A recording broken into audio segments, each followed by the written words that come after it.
Bonjour. Eh bien ce soir c'est la pleine lune. C'est la première pleine lune après l'équinoxe du printemps qui marque toujours la Pâque de l'Éternel, une loi perpétuelle, une loi qui a été donnée aux enfants d'Israël. Eh bien, si on revient à cette notion de lune, on en a mention pour la première fois dans le livre de la Genèse pour indiquer que la lune avec le soleil et les étoiles sont là pour marquer les moédim. C'est les temps de rencontre avec Dieu, pour marquer les jours et les années. Effectivement, le soleil marque un temps cyclique, stable, 52 semaines, 7 jours dans la semaine et un 7e jour consacré, mis de côté, béni par Dieu, sans aucune proclamation humaine, pour qu'il soit spécialement un jour de repos. Et durant ce jour, même Dieu se retire. Il se fait tout petit pour laisser la place à sa créature, à ses créatures, comme pour être un modèle pour nous, pour que nous aussi, lorsque nous respectons Shabbat et que nous faisons Shabbat, eh bien, on se retire pour laisser de la place à l'autre, même à l'autre qui nous paraît animal, même au serviteur, à la servante, ce qui est soumis, ce qui est exclu, ce qui est insignifiant, qui est mis de côté dans notre semaine, eh bien on doit laisser de la place à cela, même peut-être à ce qui est insoumis aussi dans notre entourage. Accueillir la différence, se reposer, se faire un peu humble, se mettre en retrait. Ça, c'est le temps cyclique, le temps universel, stable, qui revient tous les 7 jours. Et puis, dans l'Exode, au chapitre 12, lorsque Dieu annonce la Pâque au peuple d'Israël qui est soumis à Pharaon depuis 400 ans, qui est esclave en Égypte, qui n'a plus sa propre volonté, son propre désir, qui n'a plus de projet personnel, qui est sous l'instance de 4 malédictions, d'être non seulement esclave, mais de voir ses enfants tués par ses propres sages-femmes, ce qu'elles ne feront pas, heureusement, de voir ses enfants être mis dans le Nil, noyés dans le Nil, et puis une 4e malédiction, de devoir soi-même trouver de la paille pour faire des briques et à amener ces briques pour faire les constructions du pharaon, eh bien c'est là que Dieu intervient avec le temps lunaire. C'est le temps qui marque le début d'une histoire tout à fait individuelle, mais aussi une histoire collective. Et Dieu instaure que ce soit le 14 Nissan, c'est-à-dire au soir. Dans la tradition juive, c'est déjà le 15 en fait. C'est le premier jour de Pessah, le 15, qui est d'ailleurs un temps de Shabbat, nous dit l'Écriture. C'est comme si Dieu, avec la Pâque, veut coordonner, unifier le temps universel avec le temps historique, le temps cosmique avec le temps terrestre, personnalisé, d'un peuple particulier, d'une histoire particulière. Eh bien, c'est magnifique parce que nous voyons que Dieu, même avant ce 15 Nissan, ce 14 Nissan au soir, demande déjà au peuple de se préparer.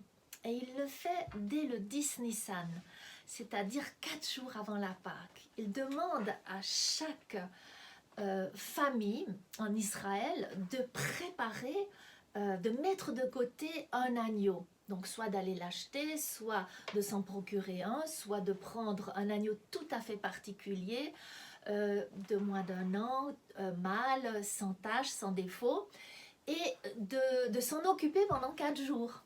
Vous pouvez imaginer les voisins égyptiens qui voient cet agneau et qui doivent se dire, mais qu'est-ce que vous allez faire? Pourquoi vous l'attachez? Pourquoi il est séparé de votre troupeau? Pourquoi il est devant votre porte, etc.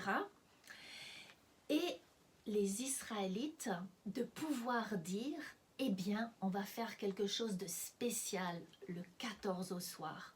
On va l'égorger, on va prendre son sang et on va le mettre sur le linteau de nos portes parce que Dieu va finalement juger Pharaon, votre roi, votre Dieu, celui qui se prend pour Dieu, celui qui sacrifie justement des ovins, qui adore des ovins, des moutons, des taureaux aussi, des faucons, qui ont tous ces symboles animaux, qui marquent sa royauté, sa divinité, son pouvoir, son autorité, mais aussi sa prétendance au sacerdoce. Eh bien, sachez qu'on va avoir un acte de défiance par rapport à vous et qu'il va être un peu amoindri, puisque c'est un agneau, c'est pas un bélier dans toute sa force. Mais c'est quand même un acte de défiance et d'insoumission, et pour qui a des oreilles pour entendre, tout à fait significatif. Eh bien, nous, on ne va pas se soumettre à votre Dieu, à ce Dieu bélier, à ce Dieu qui marque d'ailleurs l'ascendance du zodiaque à partir de la première lune du printemps. On ne va pas se soumettre au Dieu Pharaon, qui est qu'un Dieu terrestre, un Dieu humain. On ne va pas se soumettre à son sacerdoce, mais on va se soumettre à Dieu qui nous a dit qu'il était avec un nom tout à fait spécial. Hachem, l'Éternel, Yahvé, le mot imprononçable mais qui veut dire « je suis ». Aussi bien dans le passé, dans le présent, que dans l'éternité, je suis celui qui suis. Et c'est moi qui dans mon être ordonne le temps, fait monter les puissants et les fait redescendre. Et c'est moi, dans la nuit du 14 au 15 Nissan, qui vais juger Pharaon, qui continue à s'obstiner de ne pas laisser partir mon peuple, à continuer à vouloir soumettre et à ne permettre aucune posture d'homme libre et de femme libre avec un désir propre, une histoire personnelle propre, un projet de vie propre, soit personnel, soit collective. Je refuse, dit Dieu, de laisser ce Pharaon dominer. Et je vais lui montrer que cette fois-ci, je vais couper tout son orgueil, toute sa symbolique, que ce soit avec l'agneau sacrifié, avec le sang sur les portes, qui marque une protection, qui va marquer aussi le point de départ d'une entrée dans la liberté, d'une marche en avant, d'une rupture avec le passé et d'une marche au travers du désert pour aller vers une montagne où je vais leur donner mes lois, je vais leur donner une structure, je vais leur donner la possibilité de devenir visible, une nation, pour entrer dans un pays tout à fait particulier que je leur réserve, qui était déjà d'ailleurs promis à leurs ancêtres, Abraham, Isaac, Jacob. C'est bien Jacob qui est venu avec sa grande famille élargie, 70 personnes, pour comme symboliser les 70 nations qui vont bénéficier de l'Exode et de cette nuit de Pessah. Alors bien sûr, il faut un miracle, parce que Moïse, qui a reçu cette mission incroyable de Dieu de faire bouger plus de 3 millions d'esclaves pour sortir d'Égypte, de faire changer d'avis le Pharaon qui ne veut pas laisser partir ce peuple, pour rappeler au peuple que Dieu, comme il avait promis à Abraham, cette fois-ci, les temps sont complets et le temps de la libération est maintenant.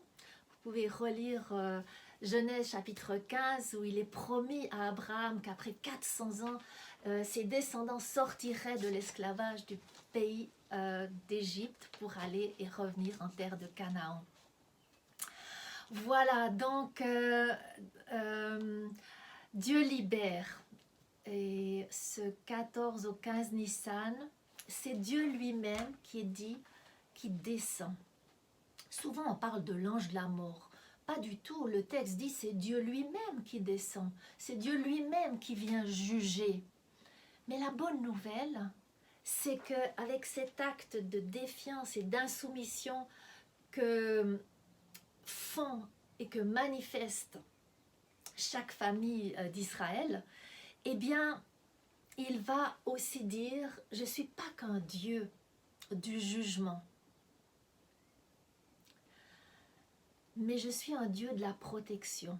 Parce que si vous avez foi en votre acte de défiance, d'insoumission, de rupture avec le paganisme, avec l'idolâtrie de l'astrologie, de toutes les choses matérielles devant lesquelles on se soumet, on se prosterne, eh bien, moi, je vais vous épargner, je vais vous délivrer, je vais vous rendre libre.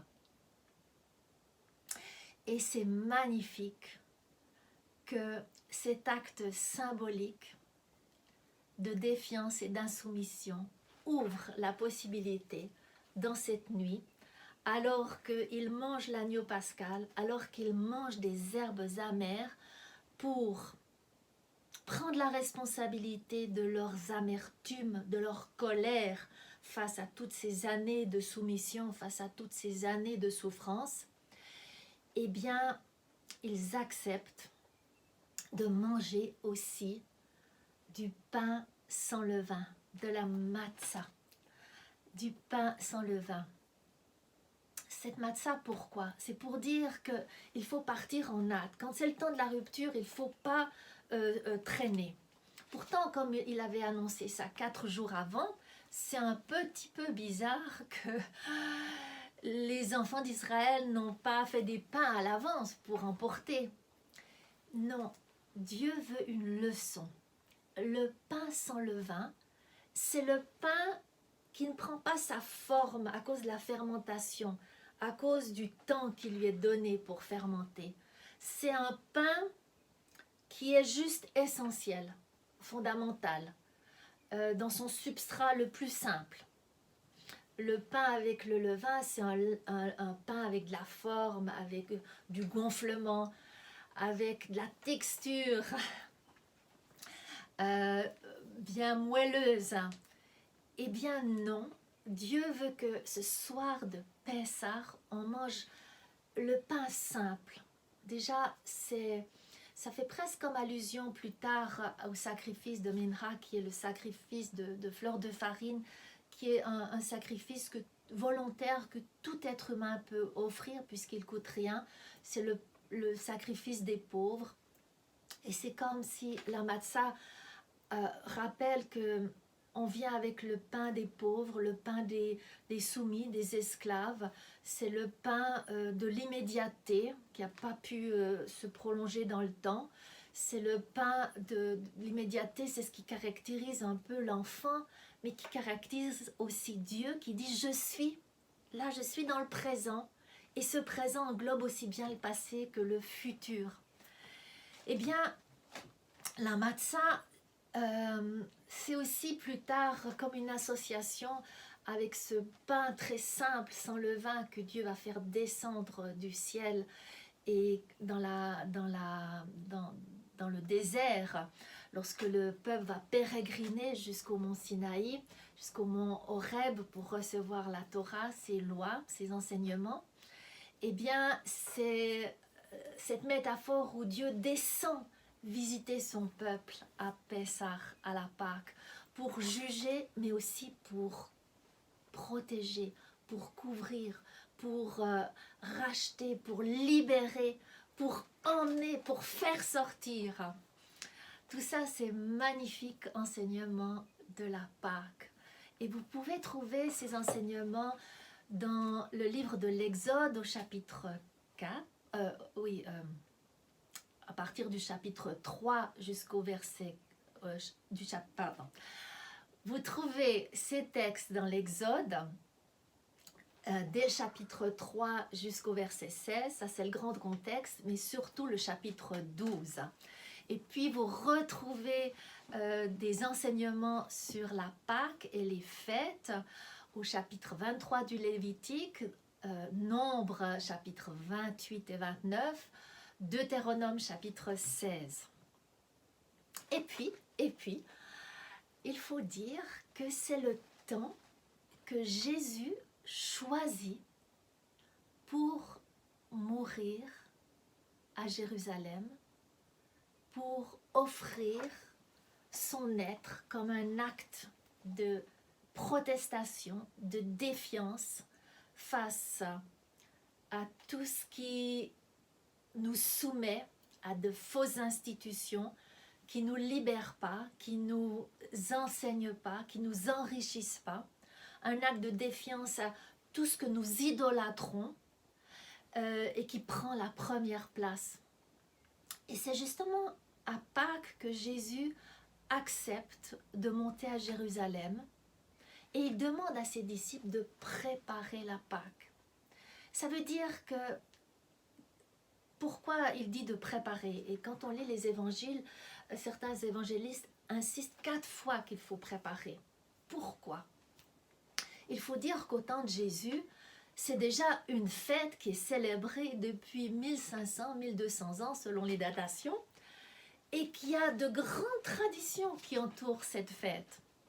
Et ces traditions, elles ont été codifiées et mise par écrite à partir du IIe siècle, alors que le deuxième temple est détruit et que les Juifs de la diaspora ont peur d'oublier toute cette tradition orale qui vient depuis Moïse et qui a été célébrée avec les prophètes, avec les rois.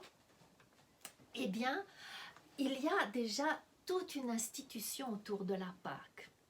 C'est vraiment un repas symbolique. Et c'est ce repas symbolique que Jésus va employer pour lui-même instituer son repas symbolique. Il ne va pas inventer un repas symbolique à partir de rien.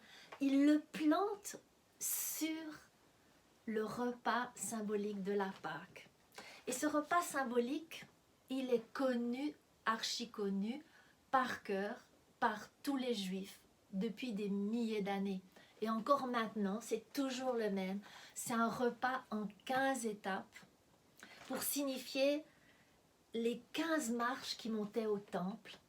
Un repas qui nous permet de nous rapprocher du cœur même de Dieu, de la révélation, de la présence de Dieu. Un repas qui ordonne le temps et qui est aussi un repas pédagogique. Parce que dans l'Exode au chapitre 12, il est dit qu'il faut absolument que nos enfants nous demandent pourquoi on fait la Pâque, pourquoi on sacrifie un agneau, pourquoi on prend l'hysope et on le met sur le linteau des portes, pourquoi on mange du pain non levé, pourquoi on mange cet agneau pascal. Et Dieu dit qu'il faudra raconter à ses enfants. Eh bien, toute la tradition orale a permis de rassembler, même s'il y a plusieurs traditions différentes selon les lieux où les Juifs ont grandi, se sont dispersés, mais fondamentalement, le Seder de Pessah, le repas symbolique de Pessah, a toujours le même ordre. Et cet ordre, il a de grandes significations pédagogiques. Il est toujours enseigné avec un plateau qui, ici, est présenté succinctement. Donc, il y a du persil qui ressemble à l'hysope pour être trempé dans le sang. Mais bien sûr, comme parfois dans la diaspora, il n'y a plus le temple, on ne peut plus venir sacrifier l'anneau pascal au temple, eh bien, on met de l'eau salée pour se rappeler de toutes les larmes que je verse dans la souffrance quand je suis soumis, quand je suis soumise et que je suis exclue ou complètement déconnectée de mon désir personnel. Il y a bien sûr l'os d'un agneau pascal, qui nous rappelle que ce que Dieu désire, ce n'est pas les sacrifices, mais c'est aussi nos prières, et qui sont à chaque fois remplacées par, dans le Seder de Pessah, il n'y a pas de sacrifice, mais les prières particulières sur chaque élément. Ce sacrifice, il est aussi représenté par un œuf complètement rôti, et parfois un deuxième œuf qui n'est pas cuit, pour représenter cette fécondité qui commence toujours, même pour les femmes, au cycle du 14e jour, pour marquer qu'il y a un renouveau, une nouvelle naissance, une nouvelle histoire qui commence et qui pourra aboutir à une nouvelle naissance 9 mois plus tard. Et puis il y a ces fameuses herbes amères, du pissenlit à la chicorée, aux dents de lion, etc. Avec aussi du réfort qui est très très fort et piquant, pour justement, lorsqu'on trempe les herbes amères avec le réfort et qu'on le mange, qu'on soit à la limite des larmes pour se rappeler de toutes nos souffrances, de les manger, de les digérer et de les présenter devant Dieu pour en être débarrassé à tout jamais. Et puis, il y a le souvenir de la souffrance qui reste parfois au-delà de l'amertume. Et c'est comme du mortier avec lequel le peuple d'Israël a beaucoup souffert en Égypte, pour devoir faire toutes ces briques avec leur propre paille et de devoir fournir le même quota sans aide des gens, des fournisseurs, des personnes aisées d'Égypte. Et puis la fameuse matzah. Et cette fameuse matzah, c'est très intéressant. Il y en a toujours 3.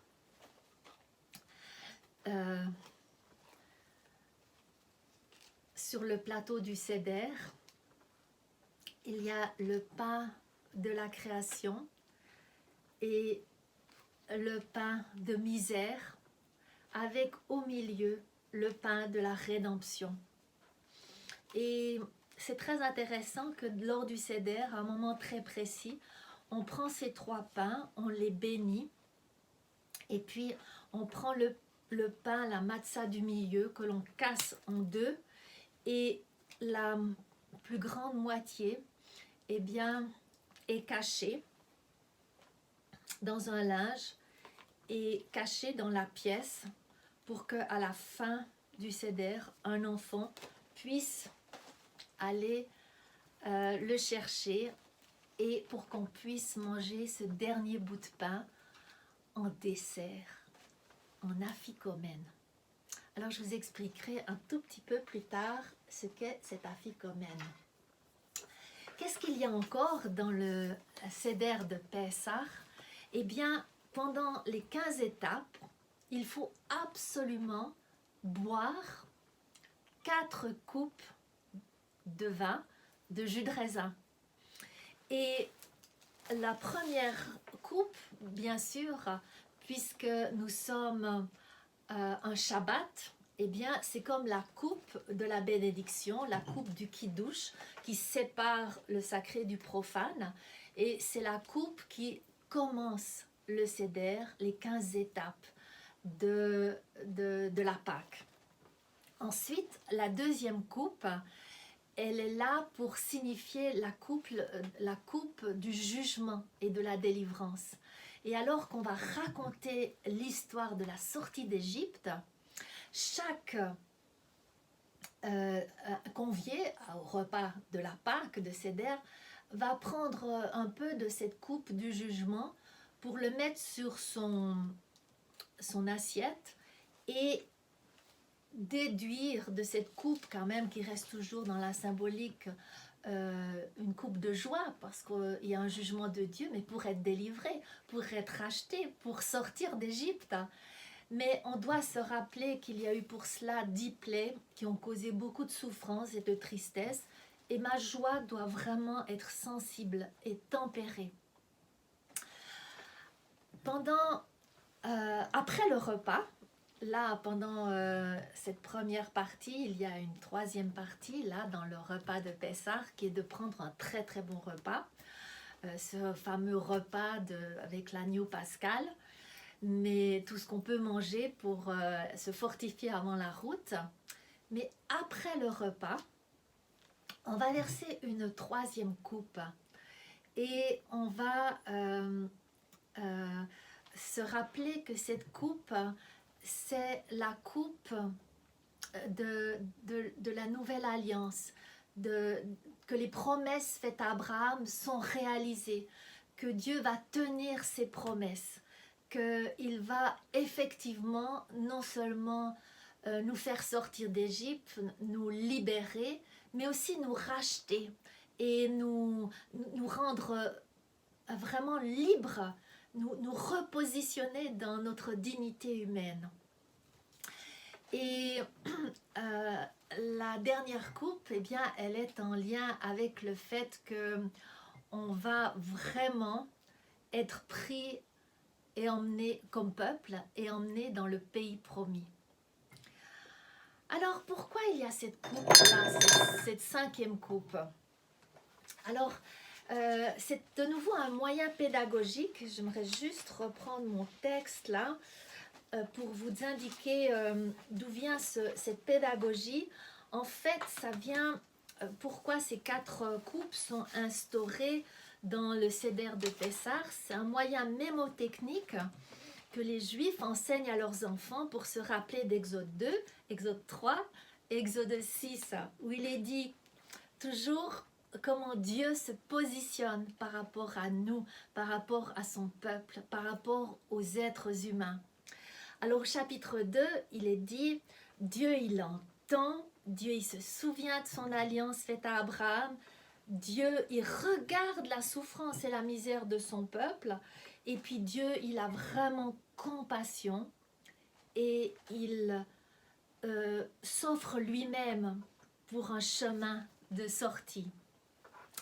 Au chapitre 3, il est dit que Dieu a vu, qu'il a entendu les cris de souffrance, qu'il a vu son peuple qui souffrait, qu'il a entendu ses cris, et puis que maintenant, il va le délivrer, il va juger Pharaon, mais il va le délivrer. Et finalement, il va le sauver et le prendre comme son propre peuple. Et puis, au chapitre 8, au chapitre 6, pardon,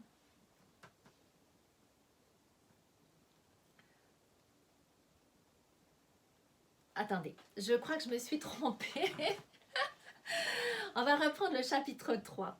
Le chapitre 3, Dieu voit, entend, c'est ça qui est très important. Il descend lui-même pour nous faire monter dans un pays, un bon pays, où coule le lait et le miel. Et au chapitre 6 de l'Exode, il est dit que Dieu fait sortir d'Égypte, qu'il délivre du jugement, qu'il rachète, qu'il sauve et qu'il nous prend comme son peuple. Mais justement, ce chapitre 6, au verset 8, rajoute encore quelque chose. Il dit non seulement il nous fait monter dans un bon pays, mais il veut nous donner la possession d'un pays. Il veut nous faire entrer, nous établir dans un pays. Et c'est pour cela qu'on a toujours ajouté une 5e coupe, qui est la coupe d'Élie. Mais pourquoi je l'ai mis près de la 3e coupe? Parce que c'est lorsqu'on célèbre la 3e coupe qu'on prend un petit peu de sa 3e coupe pour remplir la coupe d'Élie, afin de se dire participant, engagé en collaboration avec l'œuvre d'Élie. Alors rappelez-vous, Élie le prophète, c'est le prophète qui appelle à la décision. C'est le prophète qui appelle à une rupture fondamentale face à l'idolâtrie qu'a instauré Akab et Jézabel. C'est le prophète qui dit, mais qui veut ne plus adorer Baal, mais se repentir, faire un retour vers Dieu et l'adorer lui seul. Le Élie prophétique, c'est le Élie dont parlent les prophètes, comme dans le livre de Malachie au chapitre 4, et où il est dit que c'est une œuvre de restauration entre de l'ancien vers les nouveaux et du nouveau vers l'ancien. Une restauration du lien des pères vers les enfants et des enfants vers les pères. Et que Josué a eu ce rôle de prophétique d'Élie, comme d'ailleurs Jean-Baptiste, Jésus le dit, que c'est l'Élie qui devait venir et qui a une mission de préparer le chemin. Et c'est aussi finalement Jésus, mais Jésus dans sa mission de serviteur souffrant, qui est aussi un Élie prophétique qui ouvre l'attente du retour glorieux du Messie, victorieux et incroyablement restaurateur, pour nous faire posséder le pays promis, pour qu'on y entre définitivement. C'est pour ça que l'Apocalypse nous montre qu'il y a une dernière Pâque qui va ouvrir toute l'éternité et l'entrée dans l'éternité. Alors, qu'est-ce qu'il faut conclure dans tout cela? Eh bien que Jésus ancre son repas symbolique de la Sainte Seine, de la communion, de l'Eucharistie pour d'autres, dans ce repas de la Pâque.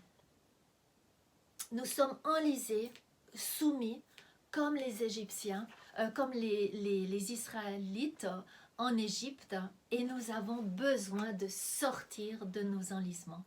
Et Dieu est un modèle pour nous. Il va sauter par-dessus les maisons. Pessah, ça veut dire le saut, ça veut dire le passage, mais ça veut dire aussi la bouche qui parle. Eh bien, Dieu nous montre que il choisit la Pâque pour donner à son Messie la possibilité d'instaurer un repas symbolique pour nous enseigner l'essentiel. L'essentiel, c'est qu'on doit sortir de nos enlisements, sortir du péché, sortir de nos soumissions, sortir de l'exclusion pour se positionner en tant qu'être libre, être qui est dans la rupture, qui va faire un saut, soulever ses deux pieds comme Dieu qui saute par-dessus les maisons pour entrer dans une aventure personnelle vers la montagne de Dieu. Peut-être en traversant un désert, mais en marche. Et c'est Jésus qui finalement choisit de résumer toutes ces coupes avec une seule coupe. Mais laquelle? En tout cas, c'est sûr que ce n'est pas la coupe du Kiddush, parce qu'il est toujours dit que c'était pendant le repas qu'il prit une coupe. Luc évoque ça dans son chapitre 22. Et puis Matthieu, il dit tout simplement que après le repas, pendant qu'il mangeait, il prit une coupe. Et la coupe que l'on prend pendant le repas de Pessah, c'est la troisième coupe. C'est la coupe du rachat. C'est la coupe de la réalisation de la promesse faite à Abraham, donc de la nouvelle alliance pour les Israélites, et que Jésus va dire que c'est la coupe de la nouvelle alliance pour nous. Alors on va voir ça tout à l'heure, ce que c'est. Mais c'est très intéressant qu'après avoir pris cette coupe et de l'avoir donnée à ses disciples, et je vous rappelle que la fête de Pessah a deux célébrations en Israël. Le premier soir, c'est pour les intimes, les amis, et le deuxième soir, où Jésus était sur la croix, c'est pour tous les voisins, pour tous les étrangers que l'on veut inviter à notre table. Eh bien, c'est intéressant qu'il est dit qu'après avoir pris cette coupe, ils ont chanté des cantiques et ils sont sortis. Or, dans les étapes du Seder, chanter des cantiques, c'est, que je me rappelle, c'est l'avant-dernière, oui, étape, juste avant qu'on boive la 4e coupe. Et Jésus a dit, cette coupe, ben, je ne la boirai pas, je la boirai que dans le royaume. Alors, revenons à cette coupe. Qu'est-ce qu'il en est? Cette coupe, elle est versée à chaque Seder et mise de côté sur une étagère.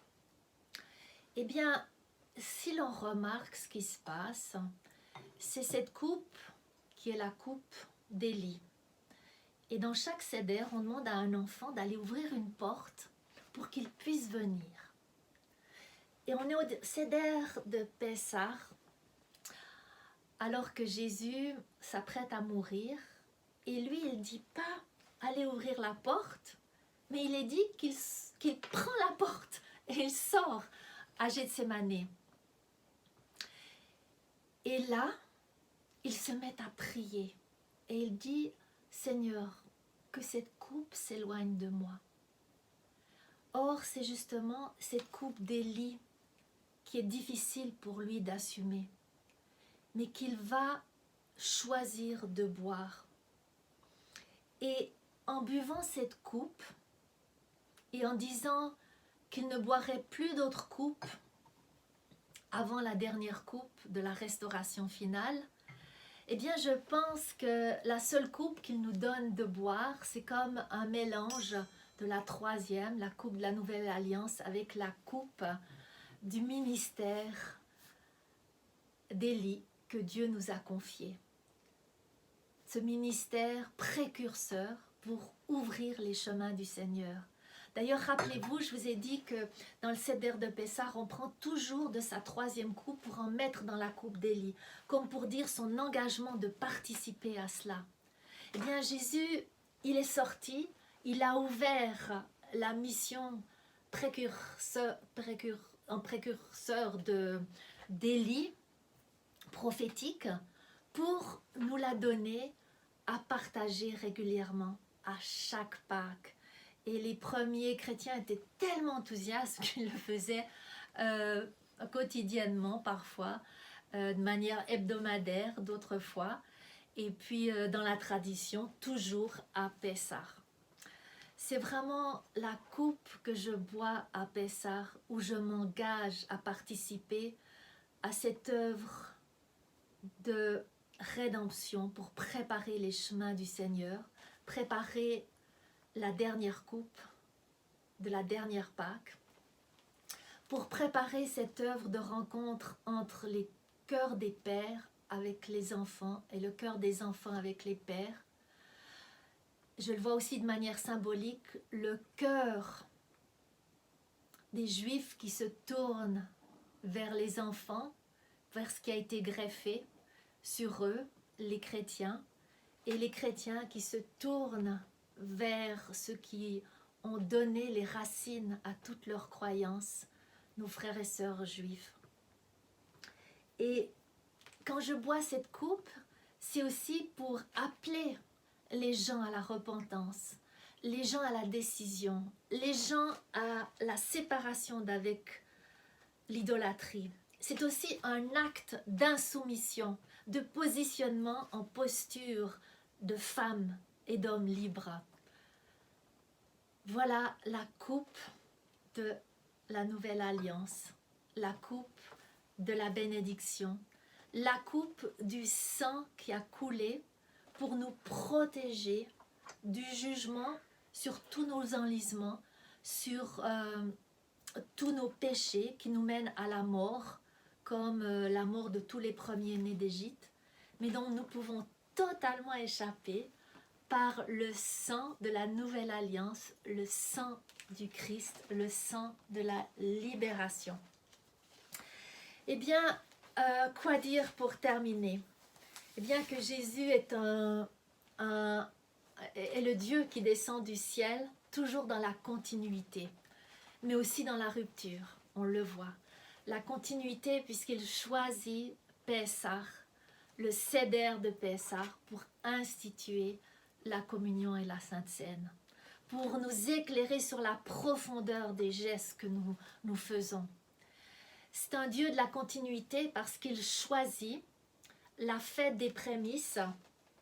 Et si je reprends ma petite menorah, on a la fête de Pessah, la fête des pains sans levain, la fête des prémices, la fête de Shavuot qui est la Pentecôte, la fête des trompettes de Rosh Hashanah, la fête de Yom Kippour, des expiations, la fête de Sukkot et des tabernacles.